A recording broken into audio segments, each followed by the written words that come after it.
Okay. Welcome everybody this evening to this meeting of the Employment Committee. I'd just like to make you all aware that this meeting is being streamed live onto the Council's YouTube page. So can everybody make sure that their phones are on silent for housekeeping? And also, if you hear the fire alarm, just as a bit of housekeeping, please just follow Tony and he'll show you where to go. And it does happen. Okay, right. Sorry, there's one other thing that everybody who's speaking needs to have the microphone on because it is being broadcast, so they won't be able to hear us otherwise. Thank you. Okay. Before we start, I think we all know ourselves as councillors, but perhaps the people who are not councillors could introduce themselves, as it's quite a new meeting. We've only met once before.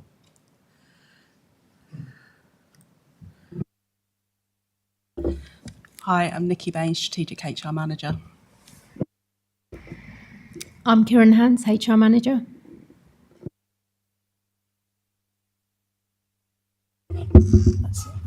I'm Caroline Easter, Staff Counsel. Did you get that?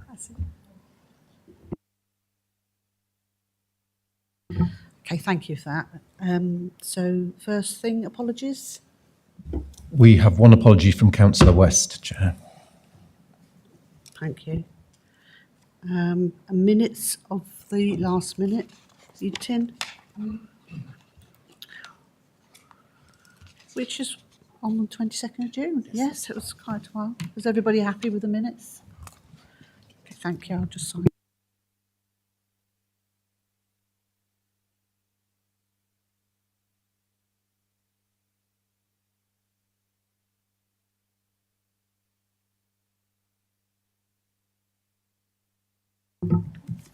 Thank you. Members' interest. Page of the summary, but I will cover that in my overall summary. Okay. So at the end of Q2, our workforce had a headcount of 627 people, and our full-time equivalent was 574.4 people. This was lower than at the end of the previous quarter, where the headcount was 638 and the FTE was 582.1. Our pay bill, our forecasted spend on all pay costs for employees is currently estimated to be around 1.3 million, lower than budget.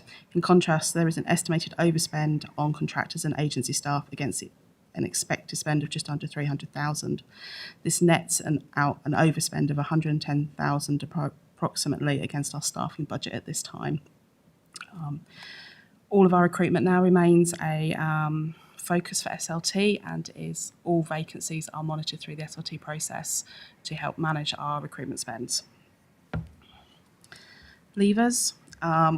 In the previous quarter, we had 25 leavers. That was lower than the previous quarter, which was 37 employees.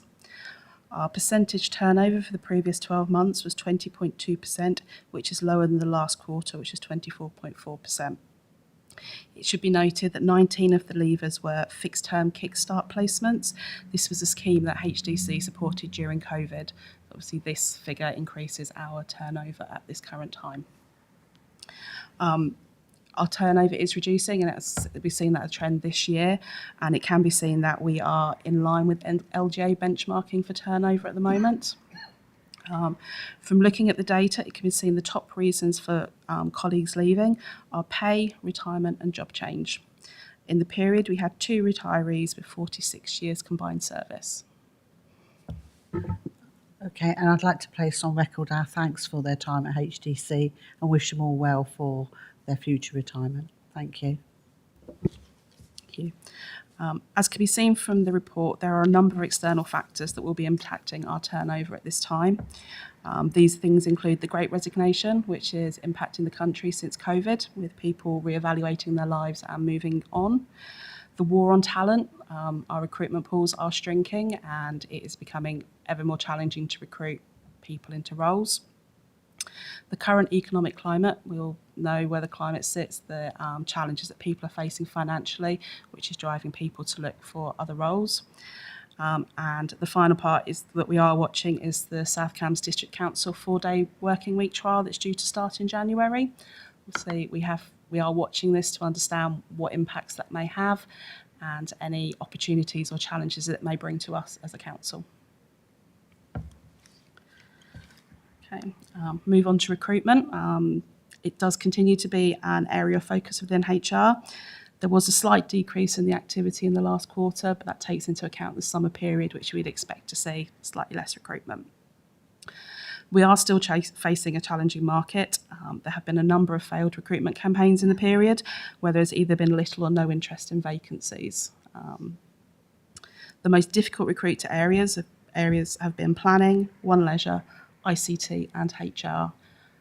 Our recruitment team are working in the background to see a number of different ways to improve our recruitment. They are looking at alternatives, amending our recruitment paperwork, our job adverts to make us more attractive in the market. They're encouraging, where possible, an agile recruitment campaign. This is something we trialled ourselves within HR. After a failed campaign, we went out again and looked to accept CVs and covering letters only rather than full application forms. And we interviewed going through the process rather than waiting till the end of the advert deadline. That way we didn't miss out on any good talent, and actually we had a really successful campaign. We're also encouraging our Grow Your Own agenda, looking at ways that we can develop either through apprenticeships or developing our current talent through internal apprenticeships and graduate schemes. So anyone got any questions on the recruitment section? Thank you. Thank you. It was very comprehensive, and your report, as ever, was very good. I noticed, actually, reading through the report, that when you're talking about recruitment, you seem to be suggesting, or you think, that people will actually go for security in the longer term. Can you tell me a little bit more how you've come to that conclusion? It's based on research from places such as the CIPD that suggests that places like local government tend to be more secure workforces. When you look at the private sector market, unfortunately, with pressures, companies are closing, whereas within an organisation you've got, such as this, we have a bit more stability, and there are still functions that we will continue all the time. If I could just come back on that. Well, it seems to fly against what you're saying. Effectively, people are leaving anyway, albeit that it's reduced, and pay seems to be the main factor. How are you addressing that? Because obviously I fully understand why you're looking at reduced or different ways of improvements on conditions, etc. But if pay is the main issue, how would you suggest we address that? So we are looking at pay. It is something that has been looked at as an annual process. We're also going to come onto it further. We're going to come out with a survey in January to all employees to understand actually what's important, because yes, pay is obviously important, but is there any other benefits that we as a council can provide to our employees to help retain them in the longer term?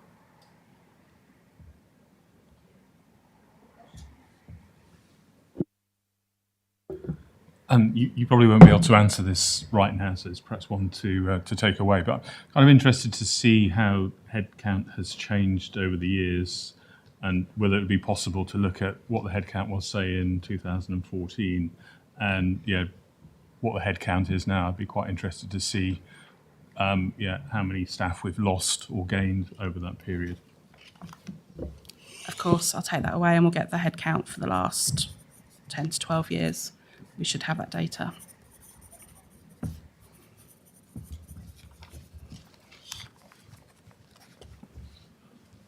Thank you. Moving on to engagement. So within, and this follows to your questions previously, we're looking at strategies to improve retention within HDC. Some key areas that we've worked on in the previous quarter is we have upgraded our HR database so that the learning and development offer in there is better. You can book your own training now, and you can amend your own records more freely. We are also increasing the number of training courses we're providing. In October, we launched our Level 3 Management Apprenticeship Scheme with a company through Corndale. We're putting 27 current, new and aspiring managers through that programme, and we will look to increase that to level 5 and level 7 as we work through the management chains. As I mentioned, we're looking at an all-employee survey in the new year to understand people's thoughts and feelings. And we're also looking at increasing our ways of recognition, one of which is through the iCare Awards, which are going to be happening in January.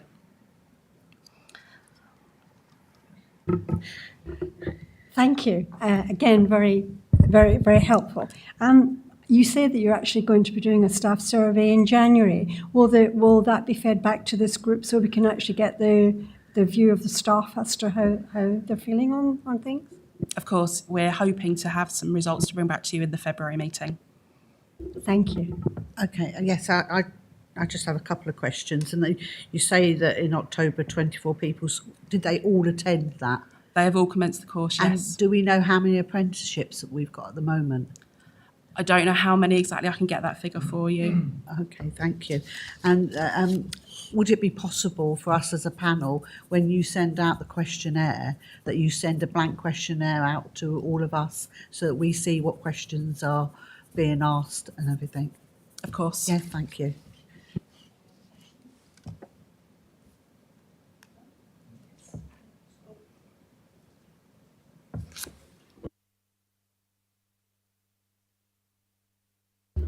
Thank you.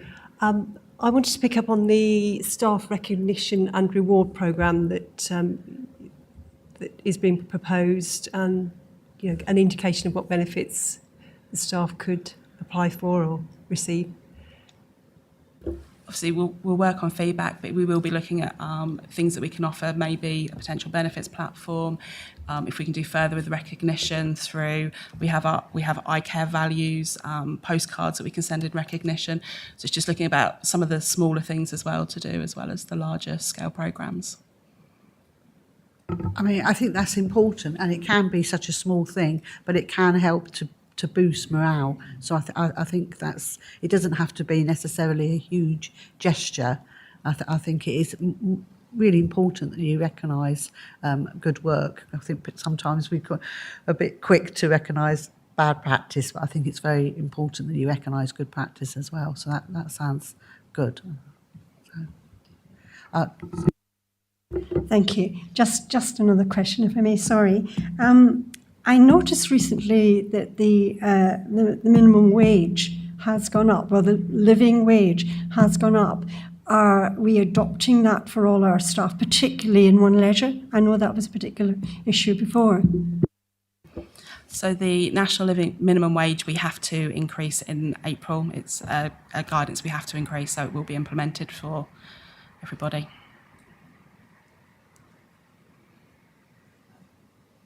Sorry, I'm going to go back because I meant to ask just for some clarification about how a district, a neighbouring council is introducing a 4-day week trial. I think it's going to start in January.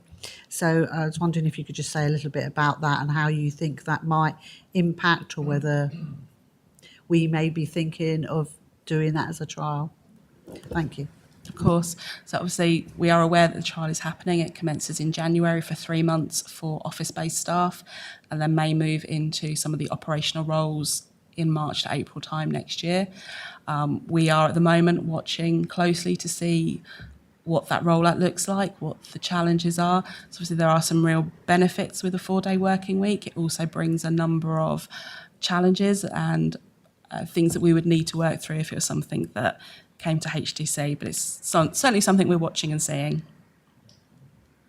Councillor King, yeah. Just on that point, how much have they shared with you of their actual measurements of that project? What are they looking as an indicator of success? Because what I've read so far is they're doing 4 days' work for exactly the same pay, exactly the same pension. Yep, that's exactly what there is. 80% of your work getting paid 100%. At the moment, I haven't seen their measures of success. I believe that it's still being ironed out and it's coming through. But so we are keeping in close contact with them to try and obtain that information. I suspect that all the neighbouring councils will be watching it with interest and that to see how it works. Councillor. Thank you, Chair. Just another question, basically on the 4-day working. Presumably that must be based on some research. They haven't just come up with that idea. It must be some research based on employment, IPPR or something like that, that actually says you're going to get equal, or if not better, response from staff. There's actually a global trial going on at the moment of 4-day working weeks. A number of, I think it's about 85 organisations have adopted it. And there is seen to be benefits from it. But as I say, it's only a trial at the moment. So a lot of people are still watching to see if all of the benefits that are hoped are recognised. Sorry, Chair, is that just in the UK or is that worldwide? It's worldwide. Okay. In the Western world or literally? Yeah, I believe they trialled it in Sweden. Or something. Yeah. So, And Finland, I think. Yeah. They've done it. Okay, thank you.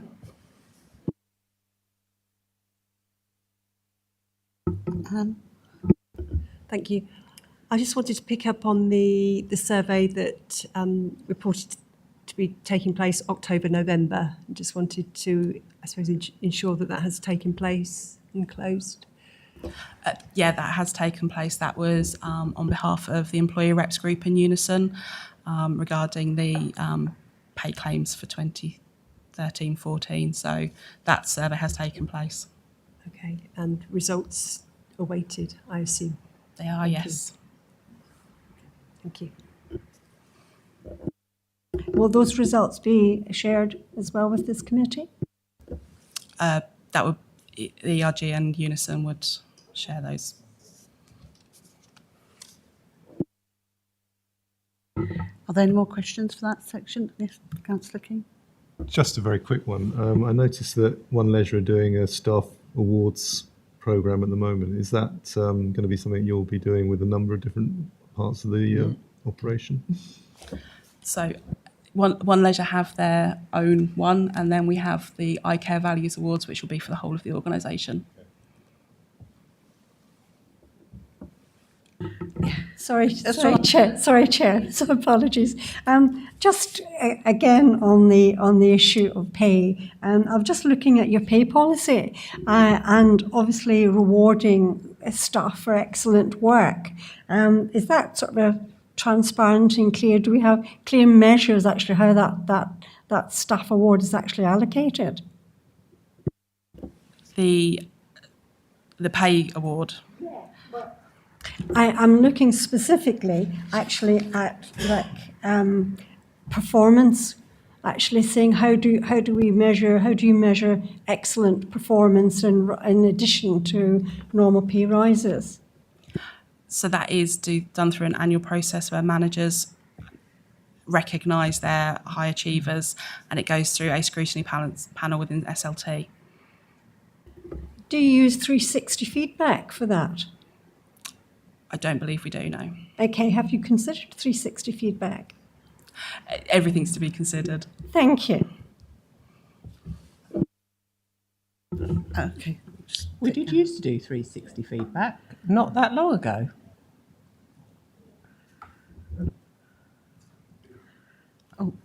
Sorry, did you? Thank you, Chair. That is exactly what I was going to say. My previous time sitting on this panel, we've looked at 360, we trialled it. It wasn't something culturally that stuck, and I guess that's why it was. That's not to say it shouldn't be tried again, but at the time it didn't stick.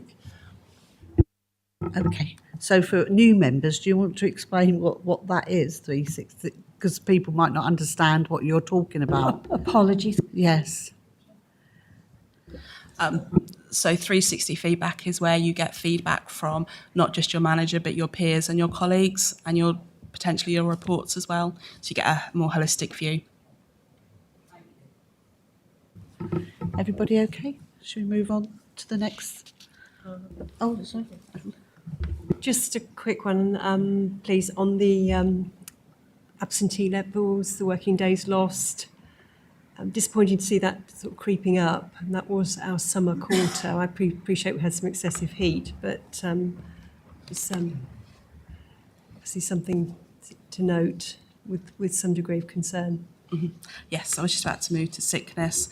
So although our sickness did decrease slightly in the quarter, and the number of days lost has reduced, and our higher figures are being driven by long-term absence at this current time, and we are supporting and managing those long-term absent colleagues as appropriate through processes.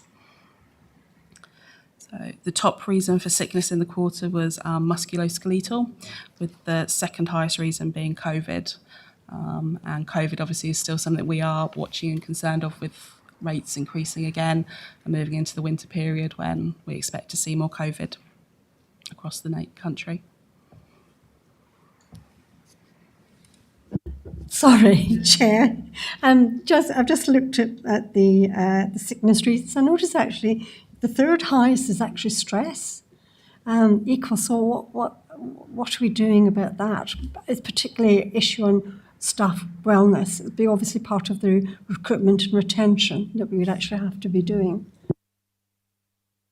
So we have a number of things in place. We support all of our colleagues if they are presenting with stress. We have an employee assistance programme which offers counselling. We have our mental health first aid trainers who are trained colleagues within HTC who support any of our colleagues who need a mental health support.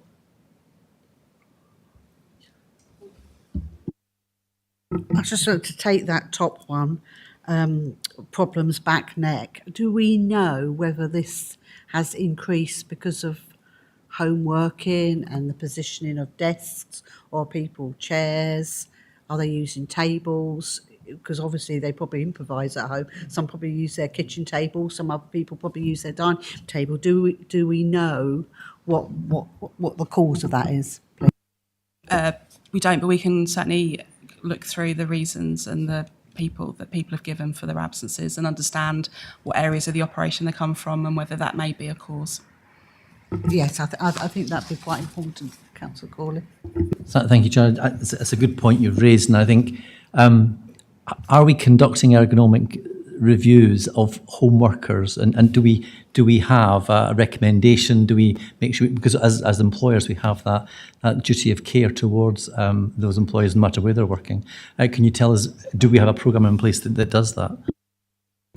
We do have our display screen assessments which looks at your desk setup and everything, and they are to everybody, and we complete them for your working areas, be that at home or in the office.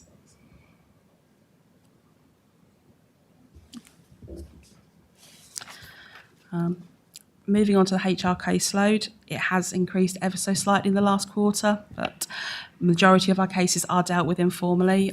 We feel that's the most pragmatic way to support our colleagues through the issues. We are currently finalising the case management module within our HR database, which will continue to improve our HR reporting on this area.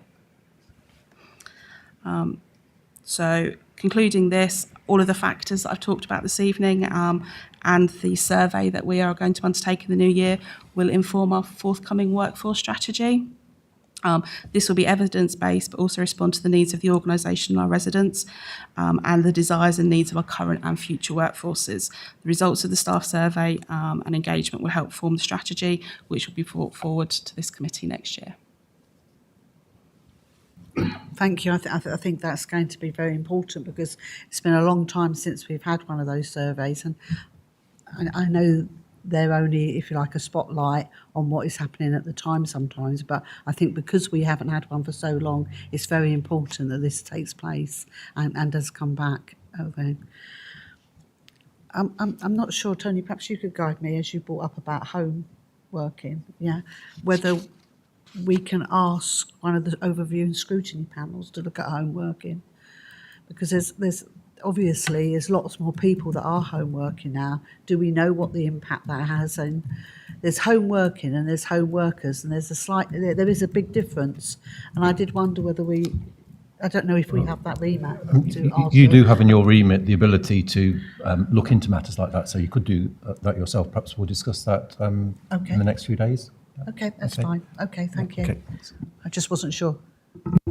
Thank you. So just in relation to that, as you were mentioning that, it struck me, who who's responsible for overseeing health and safety in this organisation, and where is that being reported? Is that in these stats that we see here, or is that going somewhere else? As far as I know, I think it's the responsibility of the managing director, so they go to her. And are those stats, because there'll be a I don't know, monthly, quarterly, whatever, is there a report made on that? The number of accidents, number of near misses, all those sorts of things? But because it goes directly to her, I don't see them, so I'm not sure what form that takes. I can try and find out. Could I suggest, Chair, it might be something we'd welcome at this committee, even if it's anonymised in a way that protects individuals. But I'd be interested in seeing those stats as the direct link to some of these things we're looking at today. Yeah, I think that's a very important point. And actually, I always thought that health and safety used to sit or come. It used to be a separate report, but it used to come to employment. And you're right to pick it up. It hasn't, and I think we do have a duty of care for everybody who comes to this building, whether they come as a customer or whether they work here. So perhaps that might be important. Yeah, my understanding is that everyone is governed by the Health and Safety at Work Act, and that applies equally as much to employees as managers. Everyone has a responsibility in that, and I'm sure we're compliant with it, and there'll be policies associated. Oh, I'm sure we're compliant with it, but it would be interesting to see what those, whether there are any health or safety issues. We used to get something where if there'd been burns or slips and falls, that we would learn, because then we would look at areas, take operations. If there was an increase in operations, we would look at footwear, protective wear and things like that. But we always had it within, I'm sure, employment. So perhaps that is something that needs to be looked at. So, Councillor. Thank you. From previous experience, my understanding was health and safety. They usually have a health and safety officer within the council, so that there must be someone, I'm not sure what department, that would actually be responsible for health and safety, because they would check on seats and trip wires and things like that. Yeah, we do have a health and safety manager who obviously manages all of that. So we can certainly pick up the understanding around the reporting to this committee. Can I just clarify then, would that health and safety manager be responsible for, as Councillor Cawley has said, about external working for staff, like, working as Chair has said, but sitting over a desk or sitting on your bed or whatever, because obviously that's something that we as sensible employer should actually be looking at for staff. I will double check, obviously. I imagine that's my understanding, but I couldn't answer health and safety. Unfortunately, it's not my understandanding. Thank you. This is an interesting point that actually is in fact opened up, hasn't it? Is there any sort of policy where we equip each member of staff with a reasonable chair and a desk, or are they expected to sort of have this have these as sort of furniture in their own home? Because Councillor Gleadow mentioned a point there, and I have, at the start of the pandemic, I actually worked with the colleagues who were working on their beds. They had no equipment and very small homes. So it's interesting to discuss that as to whether we've actually taken the steps and the care to ensure that they work properly. Not as far as we're aware, but we will understand that and come back with an answer. Thank you.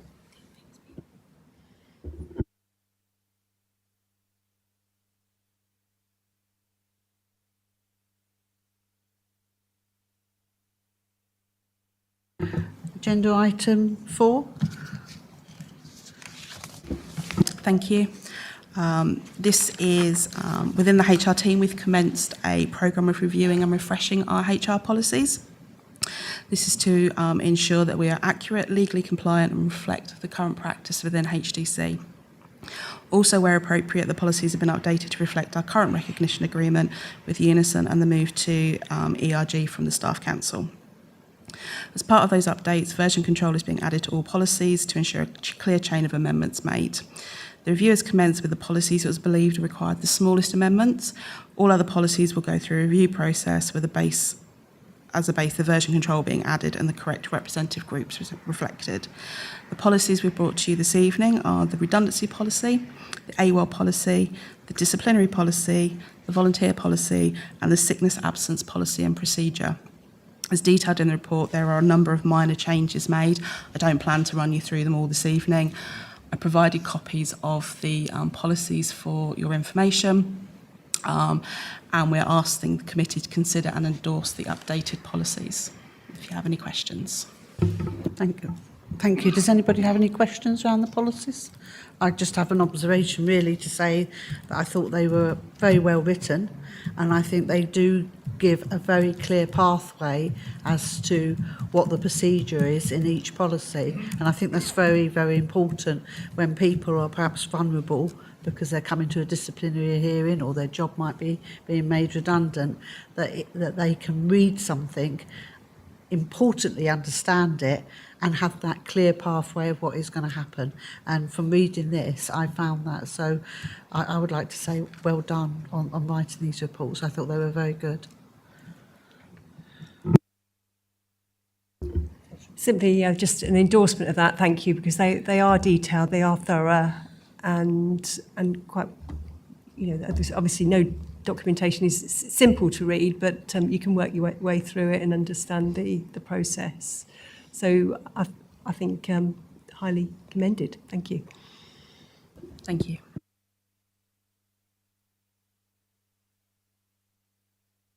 Yeah. So with that in mind, do we fully endorse these policies, yes? Yeah. Yeah, thank you.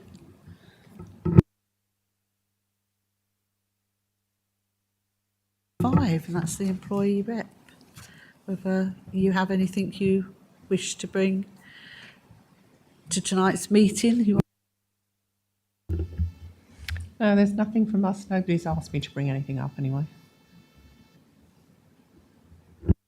Well, with that, I will close tonight's meeting and thank you all for attending. Thank you very much, everybody. Thank you.